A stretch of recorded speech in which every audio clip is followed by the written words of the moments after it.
بسم اللہ الرحمن الرحیم۔ السلام علیکم ناظرین، ضمنی انتخابات کے نتیجے بہت حیرت انگیز ہیں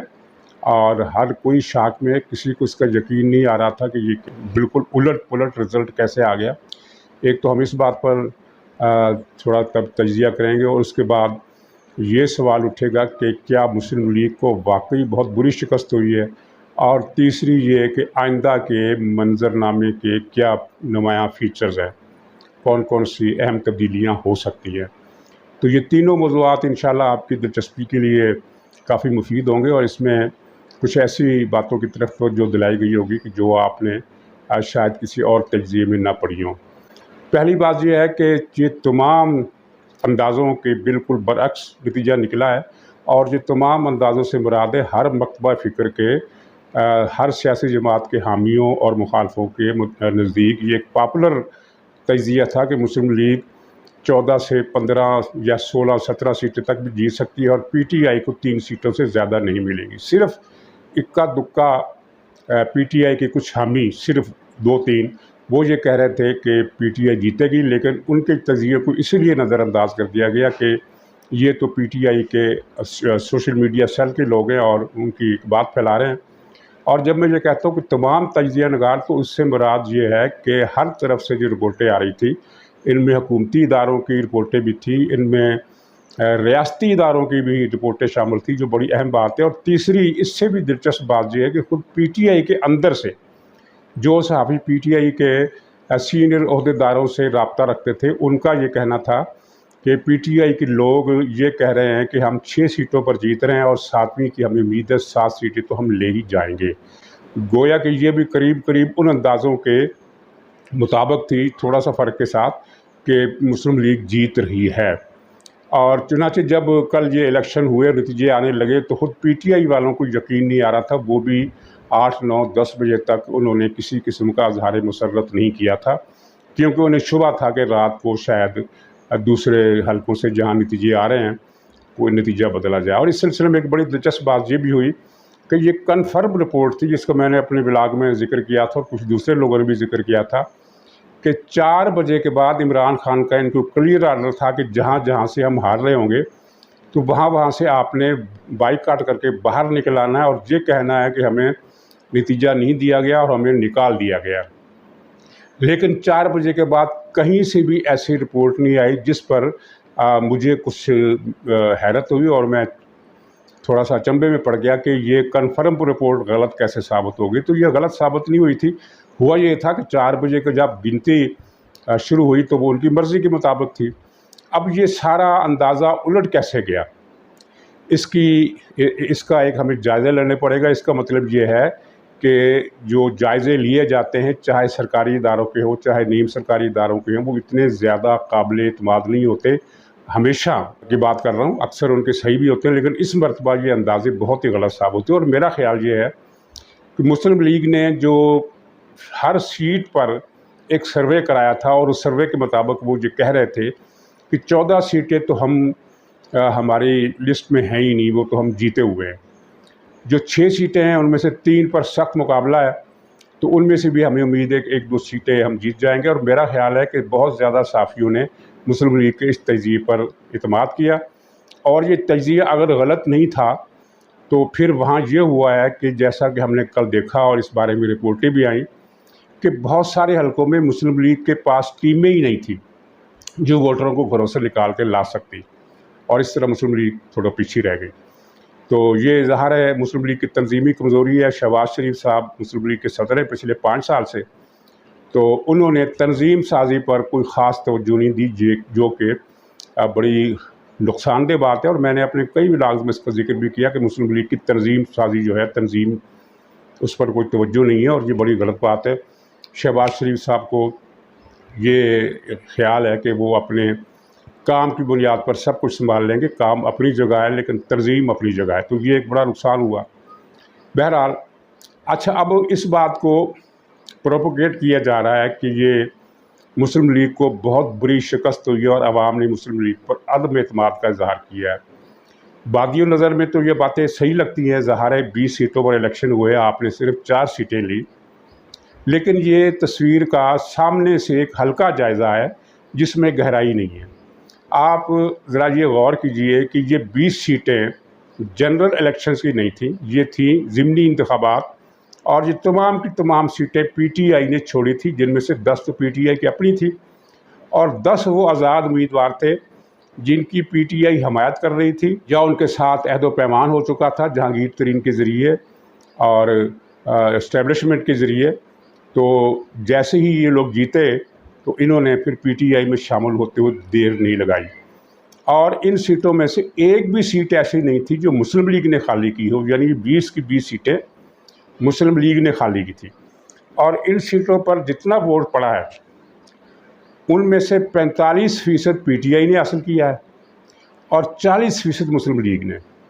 جبکہ آپ کو میں ایک دلچسپ بات بتاؤں کہ 2018 کے الیکشن میں انہی سیٹوں پر مسلم لیگ نے 20% ووٹ حاصل کیے تھے،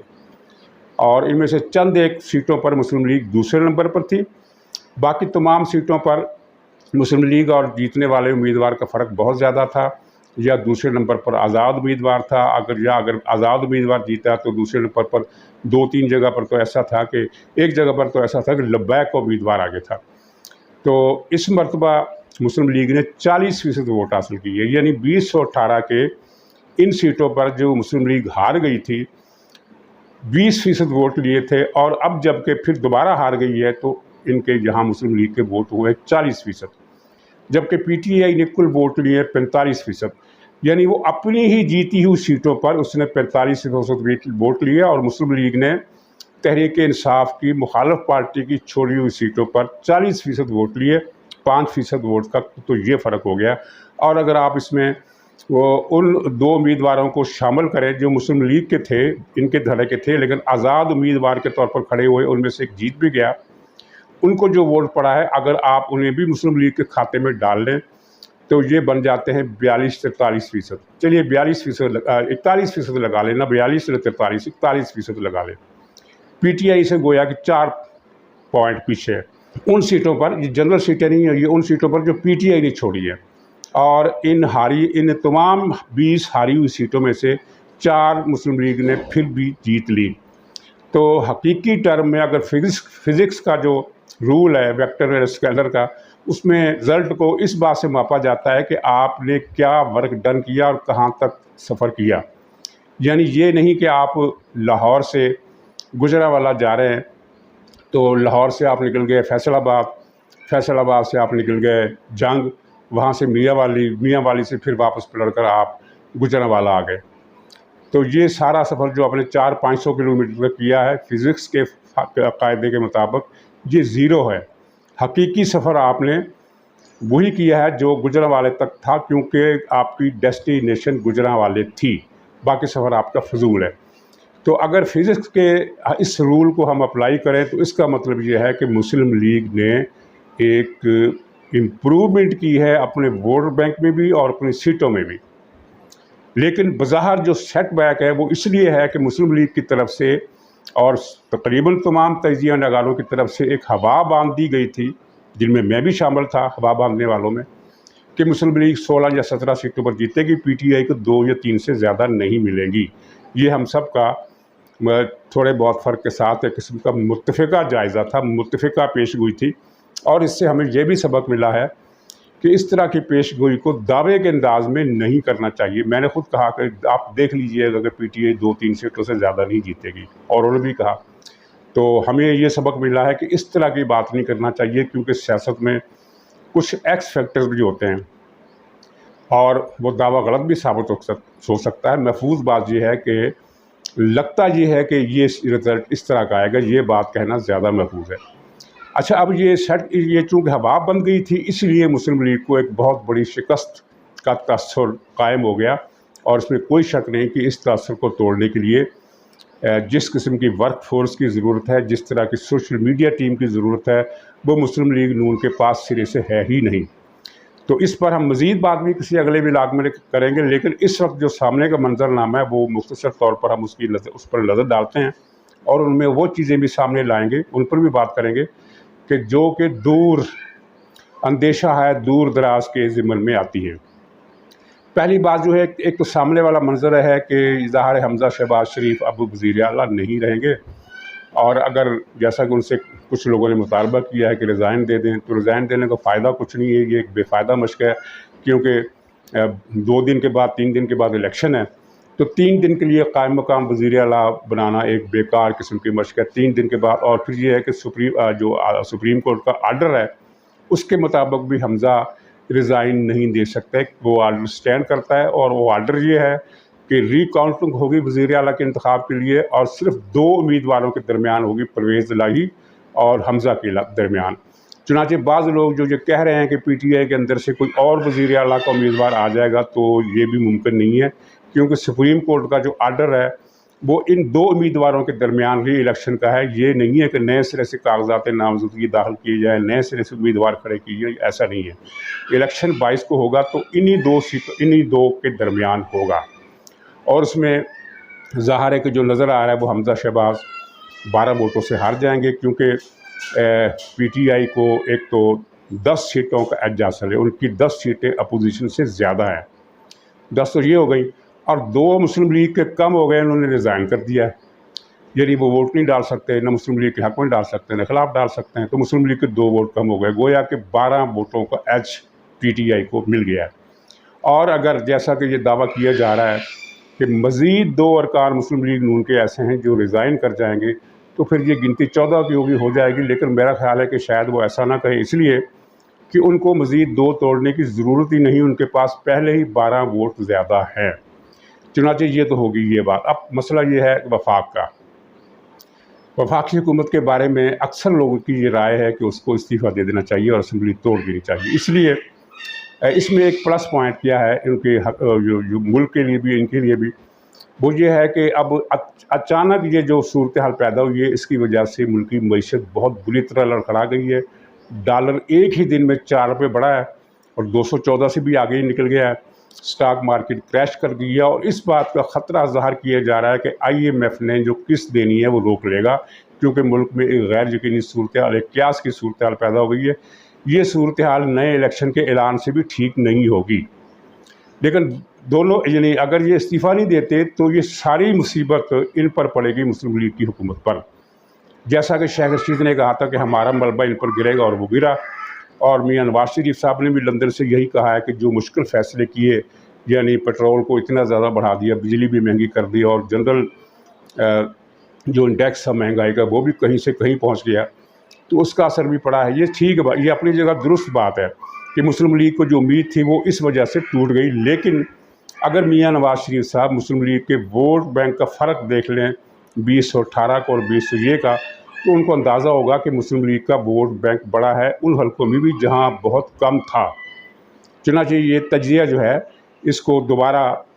دیکھنے کی ضرورت ہے، نئے سرے سے حالات کا جائزہ لینے کی ضرورت ہے۔ اچھا، اب اس میں تیسرا پوائنٹ یہ ہے کہ شہباز شریف صاحب نے کیا کیا غلط فیصلے کیے، یہ ہم اگلے ولاگ میں بات کریں گے، لیکن اگر ہم یہ اس وقت کی صورتحال کو دیکھیں تو اگر شہباز شریف صاحب استعفیٰ دے دیتے ہیں، اسمبلی توڑ دیتے ہیں، نئے الیکشن کا اعلان کر دیتے ہیں،